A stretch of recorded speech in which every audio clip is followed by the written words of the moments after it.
చైతన్యరథం ప్రేక్షకులకు, వీక్షకులకు, అభిమానులకు స్వాగతం, నమస్కారం. చైతన్యరథం పేరు వింటేనే పులకరించిపోతారు టీడీపీ అభిమానులు, కార్యకర్తలు.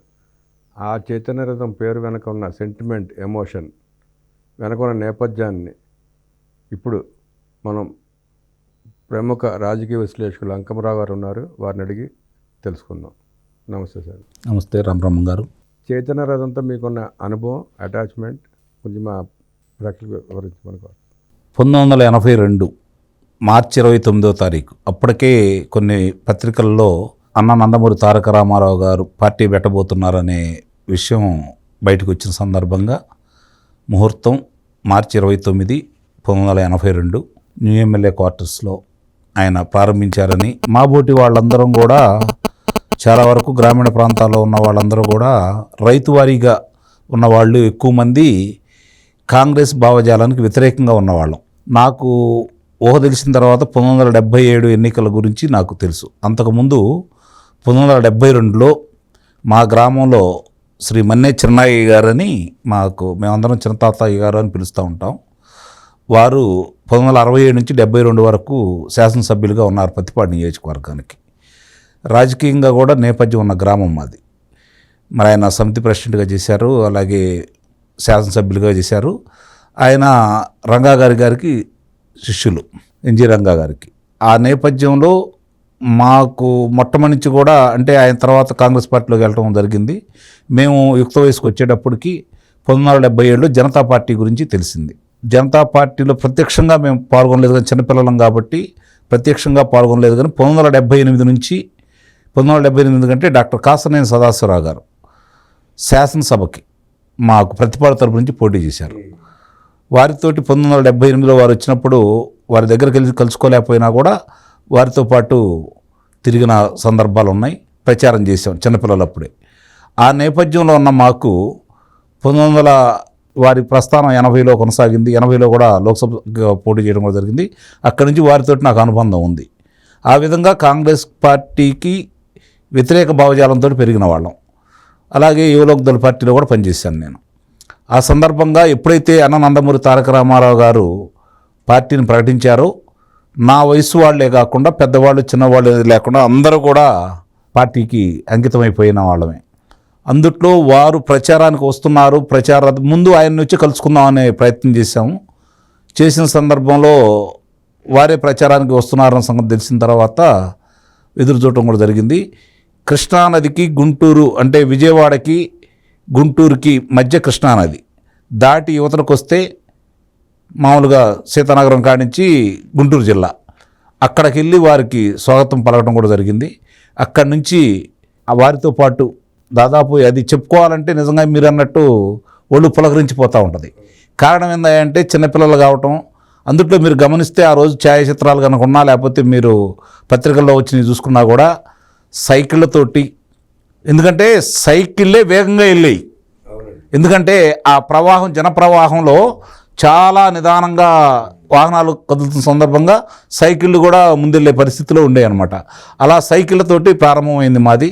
ఆయన సైకిల్ గుర్తు చేయడం వల్ల, దాంతోపాటు మాకు బాగా గుర్తింది అంటే మేముగా పొలకించిపోవడానికి సందర్భం ఏందంటే, వారి అభిమానుల కోసం అక్కడ గుంటూరు విజ్ఞాన మందిరంలో ఓ ప్రత్యేక సమావేశాన్ని ఏర్పాటు చేయడం కూడా జరిగింది. దానికి వారు హాజరు కావాలి, వచ్చారు. వారి మీద జనం ఎగబడిన సందర్భంగా అక్కడ ఉన్న నిర్వాహకులు వాళ్ళని, ఆ రోజు తెలియదే ఉంది, పోలీసులు కానీ వీళ్ళు కానీ ఉండేవాళ్ళు కాదు కదా, వీళ్ళే అన్ని వాలంటరీగా కార్యక్రమం నిర్వహించేవాళ్ళు. వాళ్ళు అదుపు చేసే క్రమంలో కొంతమందిని కొట్టడం కూడా జరిగింది. అలిగి మీటింగ్ చెప్పకుండా వెళ్ళాడు రామారావు గారు. అంటే నా అభిమానులు మీరు కొడతారా, నా మీదే వచ్చి పడేది కదా అని చెప్పని అప్పుడు దగ్గరగా చూడటం జరిగింది నేను ఆయన్ని. ఆ తర్వాత ఇంకొక ఇద్దరు పెద్దవాళ్ళతో కలిసి హైదరాబాద్ వచ్చి వారిని కలవడం కూడా జరిగింది. కలవడం ఇప్పటికీ నాకు బాగా గుర్తండి. రూపాయి బిళ్ళ, ఆ రోజు తెలుగుదేశం పార్టీ ఇది జేబుకు తగిలించుకునే బిళ్ళ, ఐరన్ బిళ్ళ, అవును, దానికి పిన్నిస్ లాగా ఉండే, దాన్ని జేబుకు పెట్టుకోవడానికి. అవి 100 కొన్నానండి ఆ రోజుల్లోనే. 100 కాయిన్స్ కొనుక్కొని వెళ్ళాం. తర్వాత జెండాలు, చిన్న జెండాలు, పెద్ద జెండాలు. సహజంగా మా గ్రామంలో ఏంటంటే మన్నే చిన్నయ్య గారు అంటే ఒక గౌరవం ఉండేది.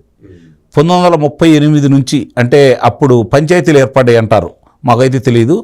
1938లో పంచాయతీ ఏర్పడింది. పంచాయతీ ఏర్పడినప్పుడు ముప్పా బుచ్చి గారని మాకు తాతగారు అవుతారు, వారు తొలి సర్పంచ్ మా గ్రామానికి. ఆ రోజు నుంచి ఏ రోజు కూడా మా గ్రామంలో ఎన్నికలు ఇవ్వండి, తెలుగుదేశం పార్టీ ఆవిర్భావం వచ్చిన నాటికి కూడా. ఎందుకంటే మన్నే చెన్నాయి గారు చెప్పిందే జరుగుతూ ఉండేది, ఆయనే నియమించడం కూడా జరిగేది. ఆ సందర్భంగా అభిమానం ఉన్న జనతా పార్టీ ఎప్పుడైతే ఈ యువకులు చాలామంది యువకులందరూ కూడా కొంతమంది వచ్చేసి కాంగ్రెస్కి వ్యతిరేక భావజాలం ఉన్న కూడా ఊళ్ళో ఓ చెట్టు పాతి దాని మీద నాగలబట్టిన రైతు గుర్తు వేసిన సందర్భం కూడా ఉంది. అది తప్ప పెద్ద ఉద్ధృతంగా లేదు, అందులో పార్టీ కూడా రాకపోయేతలకి నామమాత్రంగానే ఉండేది.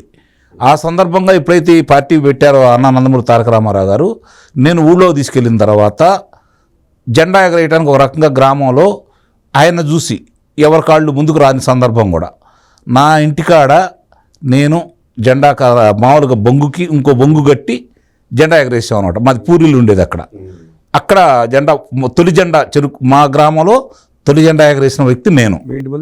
తొలి జెండా సరే ఆయన పిలిచి వేరే మన ఊరికి ఇదంటే ఏదో పిల్లలం కదా ఏదో సర్ది చెప్పుకొని రావడం కూడా జరిగింది.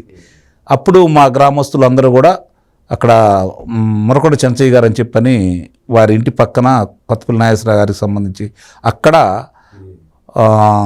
అప్పుడు నాగేశ్వరరావు గారు అని చెప్పని ఒక లెక్చరర్ గారు వేరే వాళ్ళు ఉండేవాళ్ళు, వాళ్ళని నేతాజీ ట్యూటోరియల్ కాలేజీ వారిని తీసుకొని వచ్చి అక్కడ జెండా ఎగరేయించి కార్యక్రమం నిర్వహించడం కూడా జరిగింది.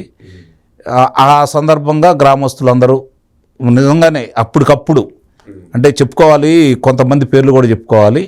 కట్టా సుబ్బారావు, ముప్పా శివయ్య, కొత్తపల్లి నాగేశ్వరరావు గారు, ఇలా అందరూ ఆ రోజు ముందుకు వచ్చేసి కార్యక్రమం నిర్వహించడం కూడా జరిగింది.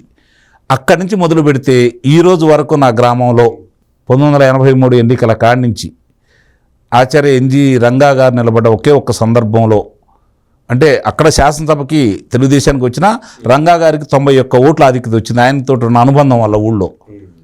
అది తప్ప ఏ రోజు కూడా ఈ రోజు వరకు తెలుగుదేశం జెండా కనపడతా ఉంటే, మళ్ళీ 1987లో మామూలుగా అప్పుడు మండలానికి ప్రత్యక్ష ఎన్నికలు జరిగినాయి.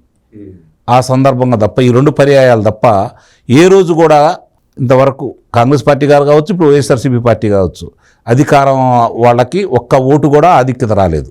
ఎప్పుడు కూడా తెలుగుదేశం పార్టీ ఆధిక్యతతోనే వస్తూనే ఉండేది. అసలు మొన్న ఎన్నికల్లో మీ ఊరు వచ్చాం, చూసాను మీ ఊరు జన సందోహం, అభిమానం అద్భుతం మీ ఊరు. ఇప్పుడు అది ఆ ప్రస్థానం అండి. ఇక వారితో అనుబంధం గురించి చెప్తాను మీకు. నేను రామారావు గారితో పార్టీ అప్పుడు వచ్చి కలవడం కూడా జరిగింది. 2 పర్యాయాలు కలిశాను ఒకే రోజు. ఆ అదృష్టం కూడా నాకే దక్కింది. 2 పర్యాయాలు కలవటం కూడా జరిగింది. కలిసిన సందర్భంగా వారు అభినందించడం, వారిని స్పర్శ తీసుకుందామని ప్రయత్నం చేస్తే ఏం లేదు, కూర్చొని దండం పెట్టే తప్ప దగ్గరకు వెళ్ళే పరిస్థితి లేదు. అక్కడ అయిపోయిన తర్వాత ఆ విధంగా మేము ఊళ్ళోకి వెళ్ళిపోవడం కూడా జరిగింది. వెళ్ళిన తర్వాత ఇక ఆ పార్టీకి అంకితం 1983 డాక్టర్ కాసర్నేని సదాశివరావు గారిని పార్టీలోకి రమ్మని మా బొట్టి వాళ్ళని చాలామందిని కూడా కోరటం కూడా జరిగింది. అప్పుడు ఆయన లోక్దళ పార్టీలో ఉన్న వాళ్ళు రాలేదు. అప్పుడు మా నియోజకవర్గ అదృష్టం డాక్టర్ మాకినేని పెదరత్తయ్య గారు పార్టీలో రావటం జరిగింది. తొలిసారిగా రావటం, ఆయనకున్న మంచి పేరుతో పాటు ఆయన నిజాయితీపరుడు కావటం వల్ల 2004 వరకు ఆయన ప్రస్థానం కొనసాగింది. ప్రతిపాడు అంటే రత్తయ్య గారు అంటే ప్రతిపాడు అనే స్థాయిలో వచ్చారు. రామారావు గారికి ఇష్టమైన శాసనసభ్యులు ఆయన కూడా ఒకరు, గమనించుకోవాల్సిన అంశం. మీకు ఆ విధానంగా కొనసాగిన తర్వాత నేను ఇక్కడికి ఎప్పుడైతే అధికారంలో జనవరి 5వ తారీఖు నాడు తెలుగుదేశం పార్టీ విజయకేతనం ఎగరేసిన తర్వాత 9వ తారీఖు దానికి నేను రావటం కూడా జరిగింది. వచ్చినప్పుడు మళ్ళీ ప్రత్యక్షంగా ఆయన చూడటం కూడా జరిగింది. ఆ తర్వాత నుంచి ఆయనతోటి అనేక పర్యాలు కొన్ని 100 సార్లు కలవటం కూడా జరిగింది. ముఖ్యంగా చెప్పుకోవాల్సింది ఏంటంటే 1984లో లోక్సభ ఎన్నికల సందర్భంగా డాక్టర్ కాసర్నేని సదాశివరావు గారు మళ్ళీ తెలుగుదేశం పార్టీలోకి రావడం కూడా జరిగింది. లోక్దళ పార్టీ నుంచి వచ్చినప్పుడు 1985లో ఆయన పెదకూరపాడు నియోజకవర్గం నుంచి పోటీ చేయడం కూడా జరిగింది. ఆయనకు దగ్గర కావటం వల్ల నేను వారి ఆధ్వర్యంలో, అట్లాగే అప్పుడు హెల్త్ మినిస్టర్గా చేసినటువంటి ఎంఎస్ఎస్ కోటేశ్వరరావు గారు, వారితో కూడా నా అనుబంధం మొట్టమొదటి నుంచి కూడా, ఆయన మొట్టమొదటి లోక్దళ పార్టీ అనుబంధం ఉండేదన్నమాట. అన్నగారి దగ్గరికి ఎప్పుడు వెళ్ళాలన్నా ముందు సదాశివరావు గారు, వెనకమాల కోటేశ్వరరావు గారు, మధ్యలో నేను ఉండేవాడిని అండి. అంటే నన్ను ఆపుతారేమోనని ఎన్ని 100 సార్లు వెళ్ళామో చెప్పడానికి వీల్లేదు. అదృష్టవంతుడు నిజంగా. ఈరోజు కూడా కొన్ని సందర్భాలు అట్లాగే మీకు ఒక ముఖ్యమైన సంఘటన కూడా చెప్పాలి నేను. 1991లో రంగా గారు అలాగే లాల్జాన్ బాషా గారు గుంటూరు నుంచి పోటీ చేయడం కూడా జరిగింది లోక్సభకి. లాల్జాన్ బాషా గారు విజయం సాధించడం కూడా జరిగింది రంగా గారి మీద. సాధించిన సందర్భంగా మా నియోజకవర్గంలో ఎవరైతే మా 5గురిని ఉండేవాళ్ళండి అప్పుడు, నేను తర్వాత మా వీరభద్రరావు గారు అని చెప్పిన అనంతరం పడాయన ఎర్రగుంట్ల వీరభద్రరావు గారని, పోనాటి రమేష్ అని చెప్పని ముట్లూరు రత్నం, అలాగే పెరవల్లి రమేష్ గారు అని చెప్పని పెదనందిపాడు మండలాధ్యక్షుడు, ఉన్నవ మాస్టర్ గారు అని చెప్పి యానాది మాస్టర్ గారు అంటారు అనమాట. యానాది మాస్టర్ గారు ఆయన పేరు అయితే ఉన్నవ మాస్టర్ గారు అని చెప్పి పిలిచేవాడు, ఉన్నవ పంతులు గారిని పిలిచేవాడు. మేము 5గురిమి మా నియోజకవర్గానికి ముఖ్యమైన వ్యక్తుల కింద లెక్క కాబట్టి మా 5గురిని అన్నగారితో సమావేశం ఏర్పాటు చేయడం కూడా జరిగింది. ఆ సందర్భంగా ఆయన అభినందించింది ఇప్పటికీ నేను మర్చిపోలేను. దాంతోపాటు అంటే ఇంకొక విషయం ఏంటంటే అక్కడ మాగినేని పెదత్తయ్య గారి గురించి చిన్న చర్చ జరిగిన సందర్భంగా అక్కడ ఒక ప్రముఖులు మీకు కోపం ఎక్కువ అని చెప్పని అని అంటే ఆయన అన్నమాట నాకు ఇప్పటికీ బాగా గుర్తుండి. మేమందరం గయ్యం లేసాం. రామారావు గారు ఏమన్నారు తెలుసా, మీకు అదే అలంకారం కంటిన్యూ చేయండి అన్నాడండి రత్తయ్య గారిని. అలాగే సదాశివరావు గారితో ఎన్నిసార్లు కలిసినా కూడా ఇంకో విషయం మీకు ఈరోజు చాలామందికి దీని గురించి తెలుసో తెలీదో నాకు తెలియదు, చెప్పొచ్చో లేదో కూడా నాకు తెలియదు. కానీ రాయపాటి సాంబశివరావు గారు అప్పుడు కాంగ్రెస్ పార్టీలో ఉండేవాళ్ళు. ఆర్వీఆర్ కాలేజీ ఈరోజు ప్రముఖంగా ఉంది గుంటూరులో. ఆర్వీఆర్ కాలేజీ అంటే రాయపాటి వెంకటరంగారావు గారు అండ్ జయగలమూడి కుప్పస్వామి సోదరు గారు సహజంగా వారి దగ్గరికి రాయపాటి వారి పేరు అని చెప్పని వెళ్ళటం కూడా జరిగితే రాయపాటి వారి కాలేజీ ఏందని చెప్పని అది కొంచెం అక్కడ పడకేసిన మాట వాస్తవం. ఆ సందర్భంగా అప్పుడు సదాశివరావు గారు శాసనసభ్యులుగా ఉంటాం. వారి దగ్గరకు వచ్చిన సందర్భంగా సదాశివరావు గారిని తీసుకొని వాళ్ళందరూ కలిసి వెళ్ళిన సందర్భంలో ఆయన రెండో మాట మాట్లాడకుండా డాక్టర్ గారు వచ్చారు అనుమతిస్తున్నామని చెప్పని ఇవ్వడం కూడా జరిగింది. అంటే వ్యక్తులకి ఆయన నమ్మిన వ్యక్తులకి ఆయన ఇచ్చిన ప్రాధాన్యత ఇవన్నీ కూడా అంటే అతి దగ్గరగా కొన్ని వందల సార్లు కలిసిన సందర్భంగా నిజంగానే అది పులకరించిపోతూ ఉండదు. అందుట్లో 1992లో తెలుగు యువత కమిటీలు వేయటం మా నియోజకవర్గమే కాకుండా సభ్యత్వ సేకరణలో కూడా నేను మంచి మార్కులు కొట్టేశాను. ఆ సందర్భం కూడా ఆయన దగ్గర నుంచి నేను అభినందనలు అందుకోవడం కూడా జరిగింది. ఇవి గత స్మృతులు అండి. ఎందుకంటే ఆ రోజు మేము గోడల మీద రాసిన వాళ్ళం అండి, తెలుగుదేశం పార్టీకి ఓటేయండి అని చెప్పని, జై తెలుగుదేశం, జై జై తెలుగుదేశం. ఇవన్నీ కూడా అప్పటి నుంచి ఎప్పుడు వారు వచ్చినా ఎప్పుడు ఎక్కడికి వచ్చినా సరే వారు జీవించినంత కాలం చివరి దశలో 2 పేజీలు తీసి పక్కన పడేస్తే మిగిలిన అన్ని సందర్భాల్లో కొన్ని వందల సార్లు కలుసుకోవడమే కాకుండా ఆ మహానుభావుల పుణ్యమాని రత్తయ్య గారు కావచ్చు, ముఖ్యంగా డాక్టర్ కాసినేని సదాశివరావు గారు, ఎంఎస్ కోటేశ్వరరావు గారు, తర్వాత రత్తయ్య గారు వాళ్ళతోడు కలిసి ఎన్నో సందర్భాల్లో వారిని కలిసిన సందర్భంలో, అట్లాగే రత్తయ్య గారు మళ్ళీ పార్టీ అధ్యక్షుడిగా బాధ్యతలు స్వీకరించిన సందర్భంలో అనేక పర్యాయాలు కూడా కలిసే అవకాశం కలగజేసింది. నిజంగా ఆ ముగ్గురికి నేను జీవితాంతం రుణపడి ఉంటాను. వారితోటి గడిపిన క్షణాలు ఇప్పుడు కూడా నా కళ్ళ ముందు ఇంకా కదలాడుతూనే ఉన్నాయి. ఒక్కొక్క అంశాన్ని తీసుకుంటా ఉంటే అవి ఆయనకు మాత్రమే సాధ్యం. కొన్ని విషయాలు ఆయన తీసుకున్న నిర్ణయాలకి ప్రత్యక్ష సాక్షులుగా కూడా ఉన్నాం మేము కొన్ని సందర్భాల్లో. దానికి సంబంధించిన అంటే ఎన్నికల సందర్భంగా అక్కడ ఉన్న హడావుడ్లు ఇవన్నీ చూసేవాళ్ళం. రాయలసీమ నాయకులు అన్న మాట నాకు ఇప్పటికీ బాగా గుర్తుంది. రాయలసీమ సంబంధించి ఎన్నికల సందర్భంగా రాయలసీమ నాయకులు రామారావు గారితో అప్పుడు ఏళ్లతో పాటు వెళ్ళిన సందర్భంగా వాళ్ళు ప్రచారం గురించి ఎన్నికల సందర్భంగా మాట్లాడుకునే విషయాల్లో, అన్నగారు మీరు కోస్తా ఆంధ్ర చూసుకోండి, రాయలసీమ బాలకృష్ణ గారికి అప్పచెప్పండి అని చెప్పని కూడా చెప్పిన సందర్భాలు మాకు బాగా గుర్తు. సరే, ఆ రోజు పరిస్థితులు మళ్ళీ కొన్ని సంవత్సరాలు గడిచిన సందర్భంలో వారు చనిపోయినప్పుడు మాత్రం నేను చెప్తున్నాను, నేను వెళ్ళి చూడాలనుకోలేదండి. అంత అభిమానం ఉన్న వ్యక్తిని కూడా చూడాలనుకోలేదు. జరిగిన సంఘటనలు మీకు తెలుసు. అంతంటే ఆయనతో ఉన్న అనుబంధంతో అంటే బాధేసింది.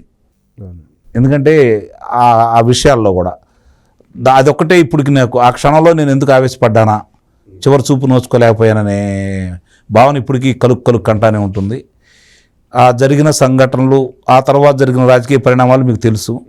కానీ చైతన్య రథం గురించి మాట్లాడుకోవాలి అంటే చెయ్యెత్తి చేయకొట్టు తెలుగోడ గతమంతా గనగెత్తి కలవోడా అని చెప్పని ఆయన మొట్టమొదటి దాన్ని తీసుకొస్తే దాన్ని క్యాసెట్ తీసుకెళ్తే ముప్పా శివయ్య గారి ఇంట్లో టేప్ రికార్డు ఉండేది. దాని ద్వారా మేము బయటపెట్టి 10 మందికి వినిపించే సందర్భాలు. దానికంటే ముందు దానవీర సూరకర్ణ యొక్క డైలాగులు కూడా ఊర్లో అలానే పెట్టి వినిపిస్తూ ఉండేవాళ్ళు. ఇంకోటి చెప్తున్నానండి, ఇప్పుడు చాలామంది కూడా ఈరోజు ఏదో అనుకుంటూ ఉంటారు, ఆయన్ని చిత్ర నటుడిగా ఎంత ఆదరణ వచ్చిందో మీకు ప్రత్యేకంగా చెప్పాల్సిన అవసరం లేదు, రారాజుగా వెలిగారు. కానీ ఆయన చిరకాలం గుర్తుండాడు అంటే ఆ 7 సంవత్సరాల ఆయన పరిపాలన అనే విషయాన్ని చాలామంది మర్చిపోతున్నారు. ఈరోజు తెలుగుదేశం పార్టీ ఇప్పుడు ఇట్లా బతికుంది అంటే ఇన్ని సంవత్సరాలు ఒక ప్రాంతీయ పార్టీ తమిళనాడులో తప్ప మిగిలిన చాట ఎక్కడా మనుగడ సాగించిన సందర్భాలు మనకు లేవు. అలాంటిది ఇక్కడ కొనసాగుతూ ఉంది అంటే మాత్రం నిజంగా ఆయన వేసిన బీజాలు. ఎందుకంటే ఆయన ఎత్తుకున్న మొట్టమొదటిది కూడుగూడగుడ్డ నినాదంతో పాటు దళితులకి బలహీన వర్గాలకి పెద్దపీట వేసి రాజ్యాధికారంలో ఆయన కల్పించినటువంటి సంస్కరణలు, తీసుకొచ్చినటువంటి సౌలభ్యం వల్లే ఈరోజు ఇంతమంది గొప్ప గొప్ప నాయకులను కూడా అందించడమే కాకుండా ఆయన నడిచిన బాటలోనే ఈ పార్టీ నడవటం వల్ల, ఆ బలహీన వర్గాలకి పెద్దపీట వేయటం వల్ల ఈరోజు పార్టీ ఇంకా బతికుంది. అలాంటి విషయంలో ఒక విషయం మాత్రం చెప్పాలి మనం ఇక్కడ, ఎందుకంటే మన అంతరంగం చెప్పుకునేటప్పుడు కొన్ని దాచుకోకూడదు. ఇప్పుడున్న తెలుగుదేశం పార్టీ, చంద్రబాబు నాయుడు గారు ఆ రోజు వాళ్ళు ఏ విధంగా అయితే ఉన్నారో ఆ నాయకులు దానికి ఎదురుదాడి చేయడానికి సమర్థులైన నాయకులు ఉండేవాళ్ళు, సమాధానం చెప్పుండేవాళ్ళు. కానీ ఈరోజు ఇంత బలహీన వర్గాలకి లేకపోతే వెనకబడి వర్గాలకి ఇంత మేలు చేస్తున్నా కూడా ప్రతిపక్షాలు చేసిన దాడిని ధీటుగా తిప్పికొట్టే నాయకులు మాత్రం కనుమరుగయ్యారనేది మాత్రం వాస్తవం రామబ్రహ్మం గారు. ఎందుకంటే ఈయనేమో తన పనితీరుతోటి దానికి సమాధానం చెప్పాలని నేను అనుకుంటే ప్రతిపక్షాల వాళ్ళు దాన్ని అలుసుగా తీసుకొని అవకాశంగా వాడుకుంటున్నారు. ఆ తిప్పికొట్టే క్రమంలో మాత్రం కొంచెం వెనకబడి ఉన్నామేమో అని నేను భావిస్తున్నాను. ఇప్పటికీ అప్పటికీ ఎప్పటికైనా సరే తెలుగుదేశం పార్టీకి అండదండ బలహీన వర్గాల వారే అది మాత్రం వాస్తవం. రెండోది, ఒక కులాన్ని కావాలని చెప్పని వాళ్ళు ఇంకో సంఘటన అండి, 1988లో జరిగినటువంటి విజయవాడ సంఘటన కావచ్చు, ఆ తర్వాత జరిగిన సంఘటనలు కావచ్చు, ఆయన స్పందించిన తీరు, అప్పుడు నేను హైదరాబాద్లో ఉన్నా, వారింటికి కూడా వెళ్ళటం కూడా జరిగింది.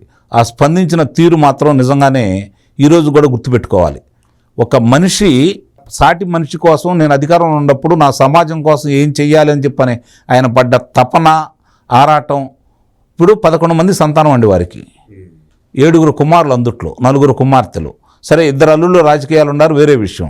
7 సంతానంలో హరికృష్ణ గారు రథసారథి గారు తప్ప బాలకృష్ణ గారు పార్టీ కోసం అంత ప్రచారం చేసి ముందున్నా కూడా ఏ రోజైనా 7 గురించి ఒక్క చిన్న ఇబ్బంది కానీ ఆయనకి మరగ్గానే రోజున ఉందండి? లేదండి, రాలేదు, ఇంతవరకు లేదు.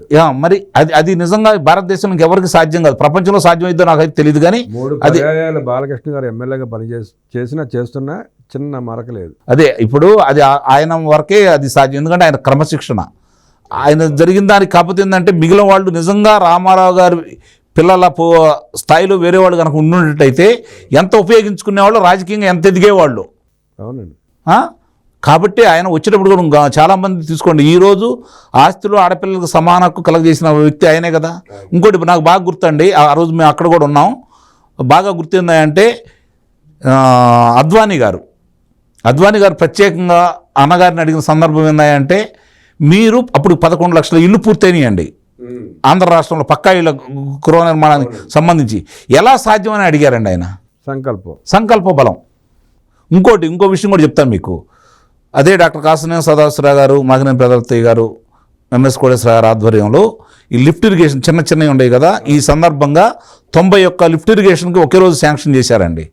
చేసినప్పుడు అప్పుడు సమావేశం జరిగిందట, లోనకి మనం ఎటు వెళ్ళలేం కదా, బయటకు వచ్చి వాడు చెప్పిన తర్వాత తెలుస్తుంది.